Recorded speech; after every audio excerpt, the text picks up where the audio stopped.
रूबरू में आपका मेज़बान रज़ा सिद्दीकी आपकी खिदमत में हाज़िर है। आज हम तीसरे मेहमान का तारुफ़ आपसे करवा रहे हैं। इससे पहले 2 मेहमानों का तारुफ़ हम आपसे करवा चुके। हिंदुस्तान से अहमद अली बरकी आज़मी साहब से आपका तारुफ़ करवाया। फिर उसके बाद सहताब रुमानी कराची से हमने उन्हें ऑनलाइन लिया और आज हम आपको कहानी, अफ़साने और नावल के ऐसी शख्सियत से मिला रहे हैं जिसने धूम मचाई हुई है। दूर अफ्तादा इलाके में बैठकर बहुत बड़ा काम कर रहे हैं। मेरी मुराद है अमजद जावेद से। अमजद जावेद के लातादाद नावल अब तक शाया हो चुके हैं। हम आपका उनसे तारुफ कराते हैं। अस्सलाम वालेकुम अमजद जावेद साहब। वालेकुम सलाम सर रज़ा सिद्दीकी साहब, बहुत शुक्रिया कि आपने इतने प्यारे और इतने खूबसूरत लफ्ज़ मेरे लिए कहे। बस उसमें एक बात है कि बड़े महदूद से नावल हैं मेरे, गिना जा सकता है उनको। अब तक जो है 21 नावल मैंने लिखे हैं, तो बस उसको गिना जा सकता है, इतने ज़्यादा तादाद में नहीं है। देखिए तो पाकिस्तान कहानी में पाकिस्तान में मैंने इसलिए ज़्यादा तादाद में कहा कि पाकिस्तान में इतने ज़्यादा लिखने वाले बहुत कम लोग हैं जिन्होंने इतनी ज़्यादा तादाद में नावलों की तरह ख़ुसूसन नावल लिखे हैं। क्योंकि अगर उसमें देखें तो अंसर हुसैन तारड़ साहब होंगे या एक आध नावल निगार और होगा पाकिस्तान में जिसने ज़्यादा तादाद में नावल लिखे हैं। मैं वही अर्ज़ करने जा रहा था कि आप एक तरह से दुरुस्त फरमा रहे हैं कि मरकज़ से दूर बैठ के आप कह सकते हैं कि जनूबी पंजाब के इस इलाके में मैंने सबसे ज़्यादा नावल लिखे हैं और मेरा नहीं ख्याल कि जनूबी पंजाब में किसी ने इतनी तादाद में जो है वो नावल लिखे होंगे जो मैंने लिखे हैं। ये तो आप इंतसारी से काम ले रहे हैं ना।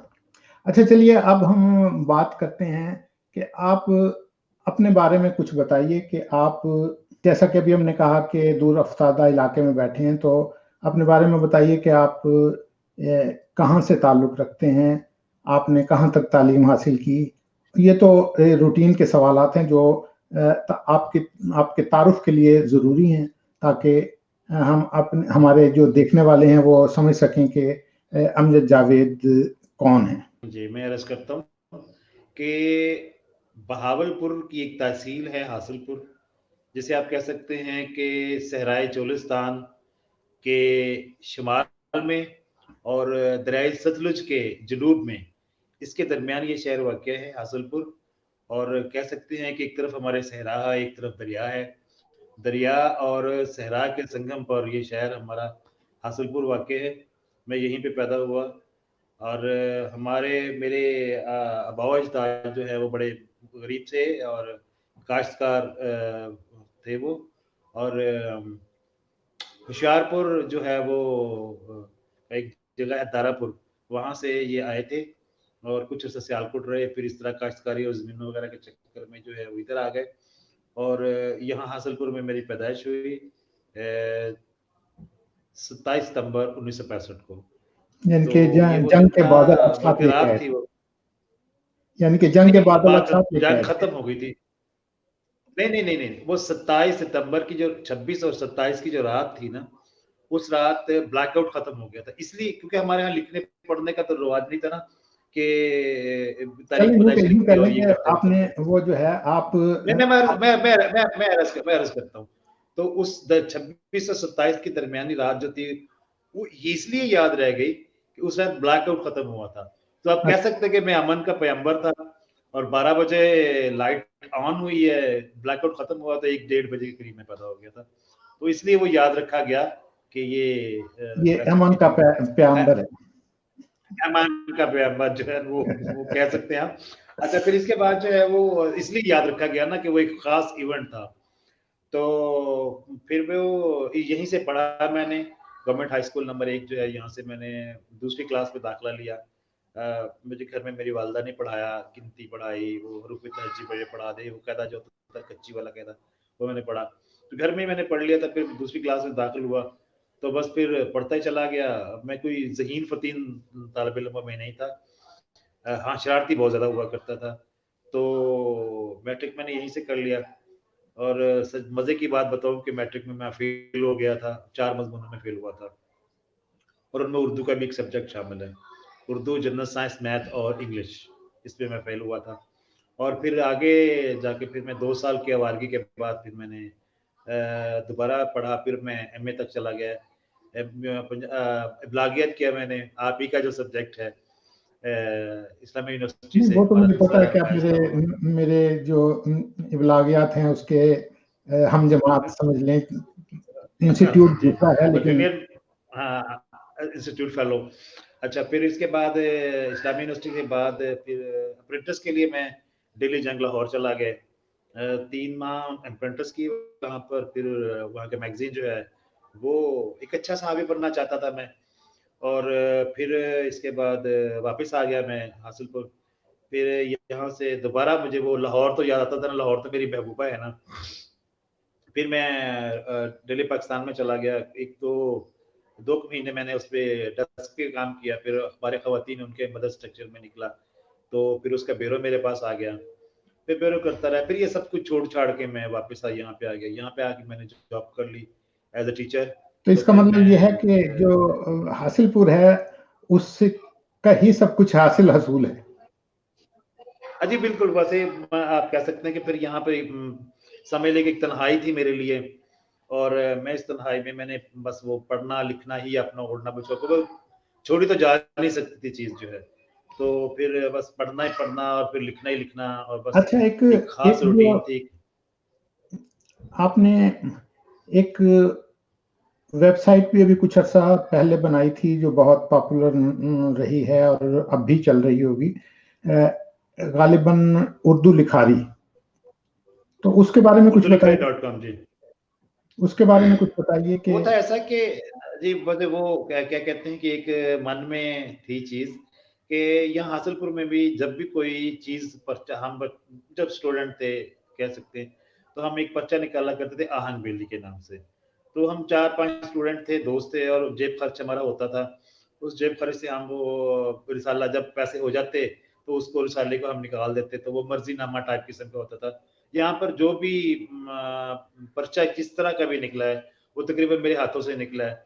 मिसाल के तौर पर किसी कॉलेज का कोई मैगज़ीन हो, वो भी मैं भी उसको देख कर किया करता था, बच्चों को बता दिया करता था कि यूँ कर, बस एक सिलसिला था कि यार इसको फिर ऐसा होता था कि बहुत सारे दोस्त हैं, उनकी चीज़ें थी कि जिनको शाया करना में, यार ये चीज़ें शाया होनी चाहिए। तो वो उर्दू लिखारी की मैंने बुनियाद डाली। तो उसके लिए मुझे वक़्त बहुत देना पड़ा, और मेरा बहुत सारा काम रह गया। अब 2 साल उसको उर्दू लिखारी को हो गए, तो वो उर्दू लिखारी में मैं चला गया, और उसके लिए नतीजे में 3 साल हो गए मेरी कोई किताब नहीं आई। नहीं, तो लेकिन ये है अब कि मैंने आपने उसको, आपने बहुत सारे जो लिखने वाले हैं, उन्हें उर्दू लिखारी के ज़रिए आपने इंसेंटिव दिया और उन्हें लिखने पे मजबूर किया। उन्होंने उर्दू लिखारी में लिखना शुरू किया और उसमें कंटेंट बहुत ज़्यादा इकट्ठा आपने किया। तो ये आपकी बहुत बड़ी जी कामयाबी थी। बिल्कुल। तो चलें, ये जी, तो जी ये बिल्कुल। तो एक और आपका एक काम था। अब अब हम बात करते हैं आपके जो है जो आप लिखने-लिखाने का जो आप नावल और कहानियों का लिखते हैं, तो आपकी मेरा ख़्याल है 2-3 कहानियों को मेरा ख़्याल अ, टीवी सीरियल भी बनाए गए, तो उसका भी कुछ हाँ बता जी। सकते हैं? हाँ जी। हाँ जी, बिल्कुल। वो ऐसे था कि असफ़ अली पोता साहब जो थे वो एटीवी में प्रोडक्शन हेड थे, तो मेरे साथी में से थे वो, और मैंने उनसे फीचर राइटिंग सीख की थी जंग जंग में जब वो होते थे।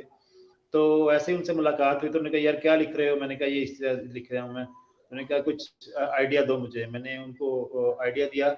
उस वक़्त में इश्क का काफ़ जो था वो नावल वो लिख चुका था, सुक्खा के नाम से। तो उन्होंने मुझे कहा कि जी आप ऐसे करें कि ये फ़ौरन इसको ड्रामेटाइज़ कर दें। मैंने उसको ड्रामेटाइज़ कर दिया।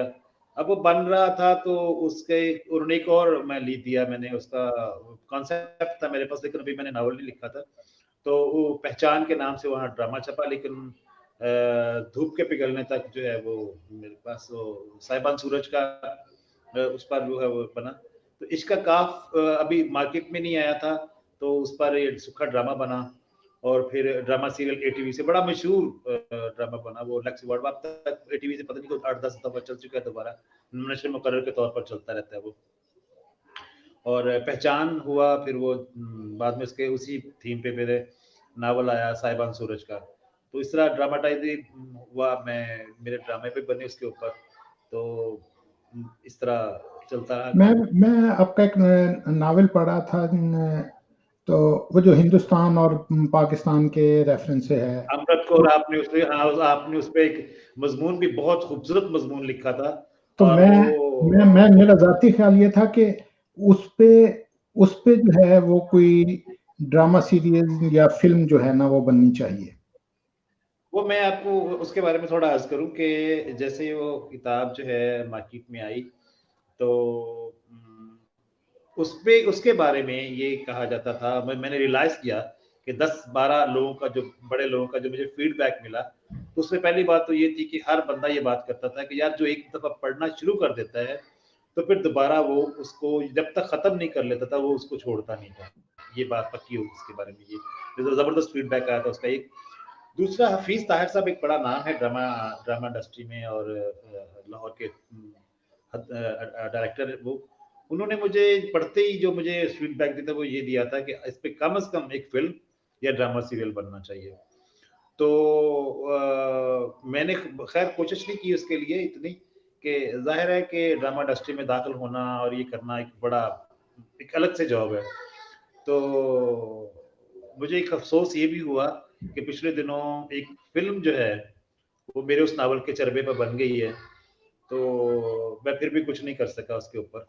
तो बहरहाल मेरा ख्वाहिश ये ज़रूर है कि उसमें कम से कम एक सीरियल बनना चाहिए। एक पर मैंने, जो एक इंडिया की भी शायद पिक्चर है जो आई थिंक सो कि वो इसी थीम के ऊपर बनी हुई है, कि वो सर उसको आ लिया गया ना, उसको कर लिया गया, वो हाँ, उसको ऑब्वियसली उसका लिया चरबा ले गया लिया होगा। गया। वो तो जाहिर है कि वो तो बड़े माहिर हैं ना, इंडिया वाले हाँ, तो ये काम करने में।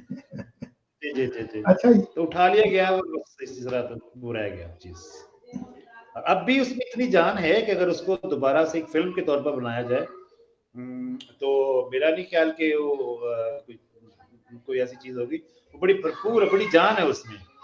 हाँ नहीं जाहिर है, वो और तो ये तो मैंने चूंकि पढ़ा था, मैंने उस पे वो लिखा भी था आपको, तो मेरा मेरा अपना तासुर ये था कि इस पे फिल्म बननी चाहिए, तो वही मैंने आपको उसका इजहार किया है। तो अच्छा ये चल, मैं बताइए कि इंतजार करता हूँ कोई, आप इसके, आप ही की इस तरह, आप ही की इसी इंटरव्यू के तवज्जुह से अगर किसी तक कोई बात पहुंच जाती है तो मुझे परसू करता है, तो मैं खास तौर पर जो है ना, सिखों के हवाले से मैंने काफी लिखा है।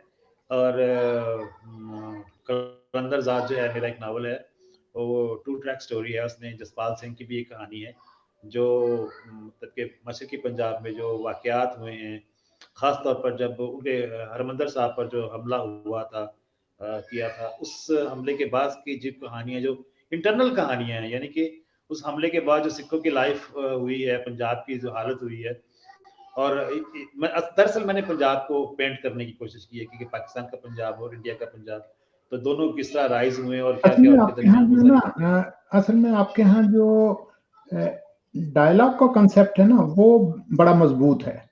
तो बुनियादी तौर पे कहानी जो है, अगर मैं ये समझता हूँ कि अगर आपके यहाँ कहानी कमजोर भी हो ना, तो डायलॉग जो है वो उसको इतना मजबूत कर देते हैं कि वो फील नहीं होता। कोई अगर किसी जगह पे अगर आप उसको कहीं गिरफ्त कमजोर भी पड़ रही हो ना, तो वो उसको आप इंटेक्ट कर देते हैं। जी जी। और दूसरी बात जो है ना, एक चले एक ये तो खैर हो सकता है आपको ये बुरा ना लगा हो कि मैं आप पे वो नहीं नहीं तनकीद नहीं कर नहीं रहा नहीं नहीं, हूँ। इसमें देखिए, सर बात ये है कि हम जो चीज लिखते हैं, मैं मतलब अब मैं 87 से कहानी लिख रहा हूँ और अब तक ये चीजें चल रही हैं, तो लिखते वक्त जो होता है ना सर, मैं एक बात आपको अर्ज करूँ, जब हम लिख रहे होते हैं, तो कोई भी राइटर लिख रहा होता है, तो जब हम लिख रहे होते हैं तो उस वक्त हमें कोई अंदाजा नहीं होता कि ये चीज जो है वो कहाँ तक जाएगी और किस तरह की होगी, और इसको अवामी पजीराई कैसे मिलेगी, या कितनी हद तक मिलेगी, या बिल्कुल इग्नोर कर दी जाएगी, ये हमें कोई अंदाजा नहीं होता। ये जब अवाम में जाती है तो हमें जब फीडबैक मिलता है तो उससे अंदाजा होता है कि ये सब क्या चीज़ है। एक बात, दूसरी बात ये है कि हमें शुरू शुरू में तो थोड़ा फील होता था, लेकिन अब नहीं फील होता। अब इसलिए फील नहीं होता कि हर आदमी की अपनी एक राय है, और वो राय जो है उसका उसका अपना हक है। हम किसी के दिमाग में घुसकर ये बात नहीं कर सकते कि आप जी हमारे बारे में यही राय थे, नहीं, उसकी राय का एहतराम करना। और मैं एक और सच्ची बात आपको बताऊं, मेरा जो अपना एक्सपीरियंस है वो ये है कि आपकी कहानी पर या नावल पर अगर 100% लोगों ने तारीफ कर दी है तो मेरे ख्याल में वो चीज नाकाम है। अगर आपके नावल पर 100% लोगों ने ये कह दिया कि नहीं है, मतलब कि उसको इग्नोर कर दिया गया, उसको यकसर उसका डिस्ट्रॉय कर दिया गया उसको, तो वो भी नाकाम है। लेकिन अगर आपके नावल का 70% लोगों ने पसंद किया और 30% नापसंद किया है, तो ये कामयाब तरीन कहानी होती है और कामयाब तरीन नावल होता है, क्योंकि नहीं, ये आप बात हर बंदे के मुताबिक। ये तो बात आप ठीक कह रहे हैं। नावल नावल में देखें, किरदार असल चीज जो है ना वो है किरदार डेवलप करना। अगर किरदार डेवलप हो जाते हैं तो कहानी के उनके गिर्द कहानी को घुमाना जो है ना वो राइटर का काम होता है, वो घुमा लेता है। लेकिन जैसे कि एम कासिम के मुझे वो जब वो लिखते थे ना कि उनका मैं एक अफसाने के मुझे चंद वो याद है कि वो इस तरह चल रही थी जैसे बिल्ली के पांव घिसटते हुए, जख्मी बिल्ली जो है वो चल रही हो। तो वो आपको वो बिल्कुल वही कुछ महसूस होता है कि वाकई इस तरह वो औरत चल रही होगी। तो एक किरदार को डेवलप करने की बात है ना, तो आपके यहाँ किरदार डेवलपमेंट बड़ी मजबूत है। तो इस वजह से वो नाविल जो है वो गिरफ्त में लिए रखते हैं। और फिर उसमें डायलॉग जो है बुनियादी आप डायलॉग से ज्यादा काम लेते हैं। नावल में नरेशन जो है वो ठीक है, अपनी जगह पे होती है, और उसको कंपैक्ट करने के लिए उसमें जो है वो नरेशन तो डेफिनेट होती है, लेकिन उसमें जहां डायलॉग की जरूरत होती है ना, उसका आप बर वक्त इस्तेमाल करते हैं। इस लिहाज से मुझे आपकी तहरीर पसंद है। Thank you. अच्छा, ये बताइए कि वो शानुल हक हक्की ने भी जो एक नावल था उसकी आगे मेरे ख्याल आपने दो नावल आपने उसके सीरीज लिखे थे। एन का इश्क। नहीं, वो शानुल हक हक्की नहीं, वो नहीं, मैं अर्ज करता हूँ, वो उनका नाम अलीमुल हक हक्की है। अच्छा, हाँ, मेरे ज़हन में मिस हो रहा था। तो था अलीमुल हक्की साहब। वैसा था कि मेरे पब्लिशर, आप भी उनसे वाकिफ हैं, गुलफराज साहब जो हैं लाहौर से, तो उन्होंने मुझे ऑफर किया कि यार ये एक ना नावल है इश्क का शीन, तो आप इसको बढ़ा कर दे दें, कि इसके बारे में डिमांड बहुत है, लोग जो है वो इसके करना चाहते थे। मैंने कहा क्यों, मैं क्यों करूं, जब ये काम जो है वो अलीमुल हक हक्की साहब का। उन्होंने मुझे एक फाइल दी, उस फाइल में खतूत लगे हुए थे और उनकी चीज़ें माजरत की हुई थी कि मैं मजीद नहीं लिख सकता, मेरी तबीयत साथ नहीं दे पा रही। तो ये अगला पार्ट आने में तकरीबन कोई ये 4 साल का दौरानिया था। उन्होंने कहा कि यार लोग हमसे मांग रहे हैं चीज़, तो ये बड़ा कंफ्यूजन वाली बात, फ्रस्ट्रेशन वाली बात बनी हुई है कि हमें अगला पार्ट दें। और उसके कुछ सफ़ात लिखे हुए थे, उनके पास पड़े हुए थे अगले पार्ट के लिए। तो मैंने कहा आप उनसे मजीद कंफर्म कर ले कि अगर वो नहीं लिख सकते तो फिर मैं ये अपने लिए एजाज समझूंगा कि क्योंकि अलीमुल हक हक्की साहब का मैं खुद बड़ा फैन हूँ भी, बल्कि अब भी। तो उन्होंने कंफर्म किया और मुझे बताया, तो फिर मैंने उस नावल को एक एजाज समझ के उसको लिखना शुरू किया। जब मैंने उसको लिखा तो अल्लाह पाक ने उसको बड़ी पजीराई दी, और उसको उस नावल के साथ हक्की साहब का नाम भी था इश्क शीन 2 में, तो वो बहरहाल बहुत ज़्यादा पसंद किया गया। तो उस कहानी को भी मैंने बड़ी मुश्किल थी वो, मतलब हालांकि माहौल था उसका बना हुआ, मतलब लैंडस्केप था, करेक्टर थे, सब कुछ था, कहानी का थीम भी था, लेकिन उसको डेवलप करना मेरे लिए फिर खासा मुश्किल हो गया उसको ना। तो खैर वो भी हो गया। फिर उसके बाद तीसरा जो है पार्ट जो है वो मुझे लिखने के लिए कहा गया, आप तीसरा पार्ट भी इसका लिखें, तो मैंने उसको भी लिखना शुरू कर दिया, वो भी शाया हो गया। अब चौथा मैं जब लिख रहा था तो उस वक्त हक्की साहब का अपना पार्ट 2 आ गया। तो वो जैसे भी आया, मैं इससे उसके बारे में कुछ मालूमात नहीं रखता। तो फिर मैंने फराज साहब से माजरत कर ली, मैंने कहा नहीं जी आप जो है वो मैं नहीं लिख पाऊंगा, क्योंकि उनका अपना नावल आएगा। उनका ठीक है, ये बनता भी ऐसे ही है। तो वो मैंने फिर चौथा नहीं लिखा, उनका दूसरा आ गया। फिर उनका दूसरा आया, तीसरा आया, चौथा आया, पांचवा, छठा, सातवां तक आ गया। कहानी बढ़ती गई। तो अल्लाह ने गरीक रहमत करे, वो दुनिया से चले गए। तो यहाँ पे मैं आपको बताता चलूँ कि ऐसे बैठे हुए थे वहाँ पे, तो एक साहब आए, वो भी पब्लिशर थे। उन्होंने आए तो उन्होंने पूछा कि जी यार वो हकी साहब का जो है वो नावल अधूरा रह गया यार, वो वफात पा गए, तो अब उस नावल को कौन पूरा करेगा? तो उन्होंने फौरन कहा जी अब जैसा आप बैठे हुए कर देंगे पूरा। तो मैंने कहा नहीं जी अब मैं नहीं करूँगा, अब बस ये इस किस्मत ही थी इसकी नावल की, किसी अधूरा ही रहना था, और इसकी खूबसूरती यही है कि अधूरा ही रहे। तो ये उसकी पूरी कहानी थी सारी।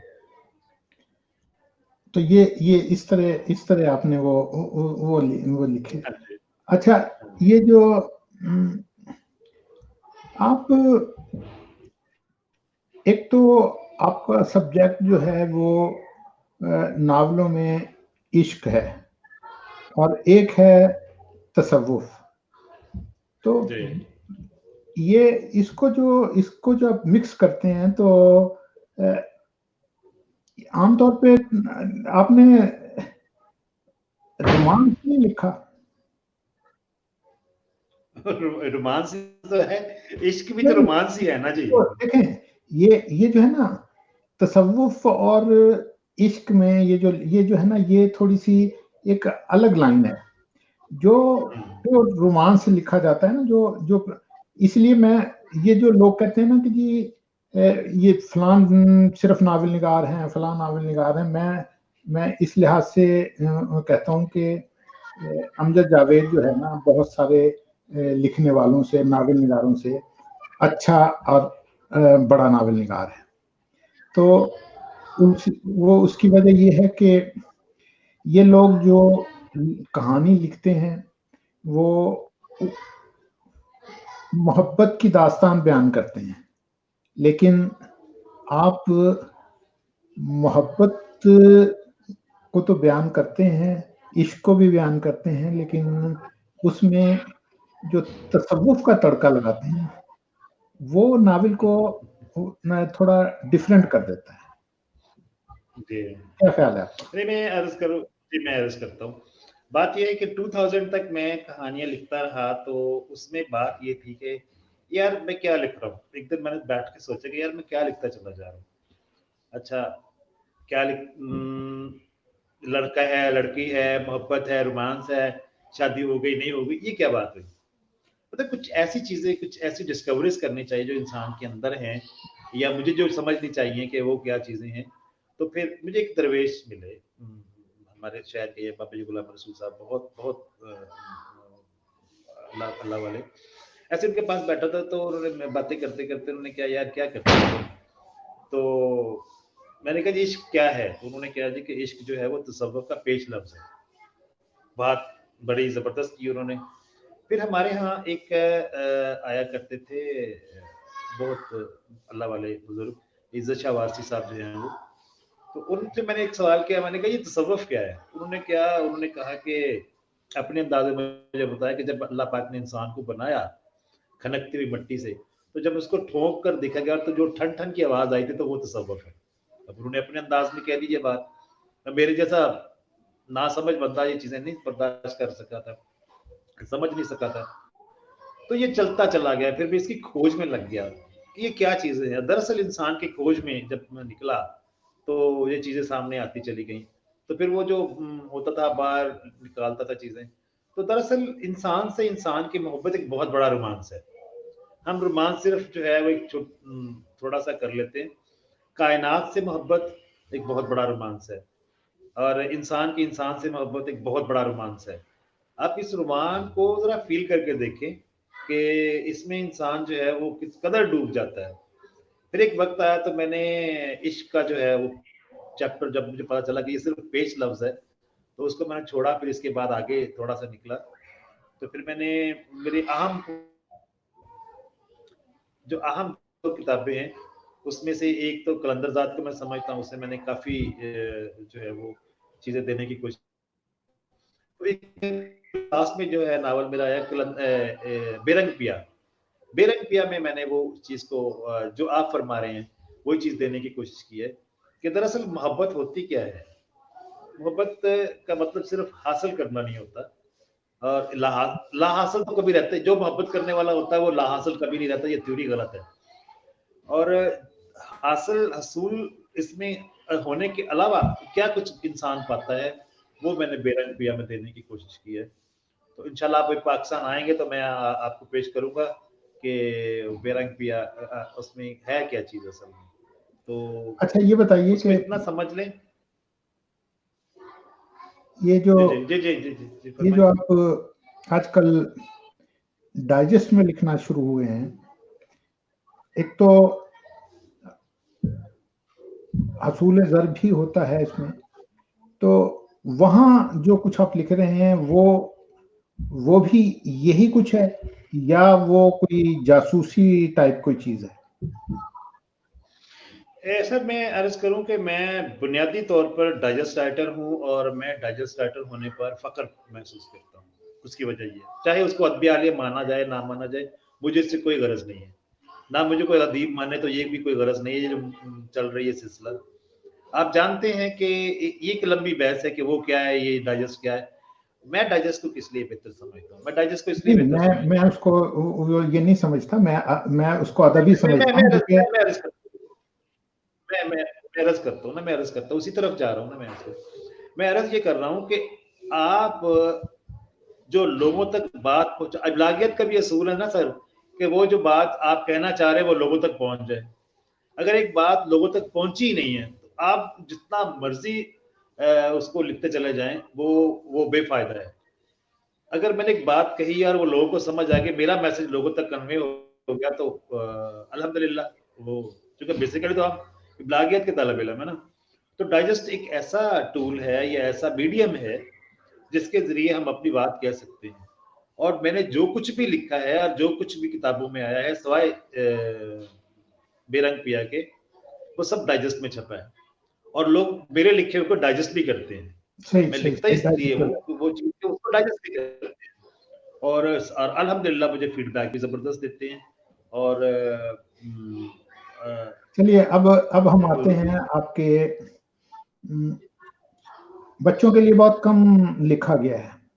अभी आपने हाल ही जी में जी एक बच्चों के लिए एक सुपर बॉय जी जी बॉय के नाम से जो है ना वो जो है वो इंट्रोड्यूस किया और जी उसका जी नावल आपने शाया किया, तो उसके बारे में कुछ बताइए। जी, वो ऐसा था कि मेरे कुछ दोस्त जो है बच्चों के अदब से भी वाबस्ता हैं और वो बड़े नाम हैं, वो बड़े नाम हैं। नज़ीर अम्बालवी हैं और अहमद अदनान तारक हैं, अब्दुल रशीद फारूकी हैं, मोहम्मद फ़हीम आलम हैं, ये सब नदीम अख्तर हैं, इब्ने आस हैं, ये सारे तो। और इब्ने आस जो हैं वो बड़ा नाम है, ड्रामा इंडस्ट्री में बड़ा बहुत बड़ा नाम है। तो वो ऐसी बात होती है तो उन्होंने मुझे कहा कि यार ये बच्चों के लिए लिखना जो होता है या ये आप पर जो है वाजिब है। आप जो राइटर है उसको बच्चों के लिए लाजमी लिखना चाहिए और बिना पैसों के लिखने चाहिए, बगैर किसी माशी वो चीज़ों के लिखने।